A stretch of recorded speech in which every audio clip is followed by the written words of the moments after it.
कुर्बानी के इन दिनों में कुर्बानी करना अल्लाह को बेहद पसंद है। यहाँ तक कि कुर्बानी करना बनी आदम जो कुर्बानी करता है, इससे बढ़ कर के अल्लाह के नज़दीक बनी आदम का कोई अमल नहीं कुर्बानी के दिनों में। इसलिए जिस बंदे को अल्लाह ने इस्तिताअत दे रखी है, साहिब सरवत बना रखा है, साहिब निसाब है, तो उसको चाहिए कि हर हाल में वो कुर्बानी के फरीज़े पर अमल करे। इन्ना आतैना कल कौसर, ऐ पैगम्बर हमने आपको कौसर अता किया है, खैर कसीर से नवाजा है। फसल्लि लिरब्बिका वनहर, इसलिए आप नमाज पढ़िए अपने रब के वास्ते और कुर्बानी कीजिए। तो इस आयत शरीफा में अल्लाह ने कुर्बानी का हुक्म दिया है, नहर का हुक्म दिया है।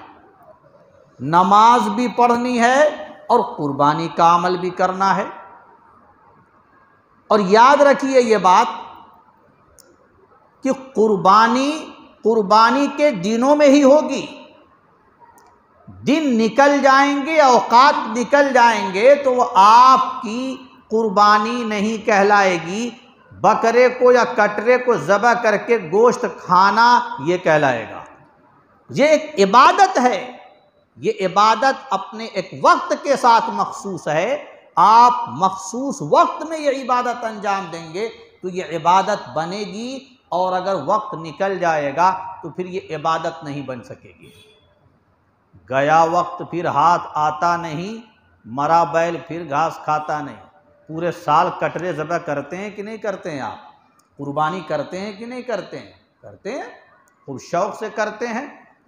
मगर क्या ये जो कुर्बानी इन दिनों में होती है, दीगर अय्याम में जानवर ज़बह करना और इन अय्याम में कुर्बानी करना, क्या दोनों को एक पल्ले में रखा जा सकता है? ऐसा हरगिज़ नहीं हो सकता। कुर्बानी के दिन मखसूस